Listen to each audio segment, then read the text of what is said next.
Alam mo bang nakakaawa at sobrang lungkot ng buhay ni Alucard? Ang mga magulang ni Alucard ay sumali sa hukbo ni Tigreal. At ang sobrang kumpiyansa ni Tigreal ang naging sanhi ng pagkamatay ng mga magulang ni Alucard. Hindi matanggap ni Alucard ang mapait na katotohanan kaya pumunta siya sa Abyss, ang rehiyon ng mga demonyo, upang hanapin ang kanyang mga magulang. Ngunit sa pagdating niya doon ay sagisag na lang ng kanyang magulang ang nakita niya na nakasuot sa dibdib ng demonyo. Tinambangan si Alucard ng mga demonyo at pagkatapos siya ay dinakip at pinahirapan ng ilang buwan. Hanggang sa may isang demon hunter ang tumulong at pinalaya si Alucard. Pagkatapos nun siya ay nagpasya na manatili bilang isang mamamayan ng Monastery of Light.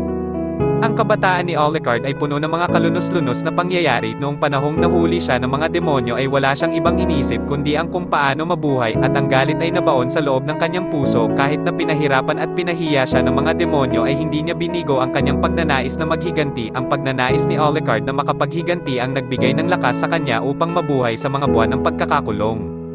Nasaksihan ni Alucard kung gaano kalakas ang kapangyarihan ng isang demon hunter na nagligtas sa kanya, kaya napagdesisyonan niya na maging isa ring demon hunter. Makalipas ang mga taon na kanyang pagsasanay sa Monastery of Light ay nagkaroon si Alucard ng kapangyarihan ng isang demon hunter at kapangyarihan na kayang pumuksa sa demonyong pumatay sa kanyang mga magulang.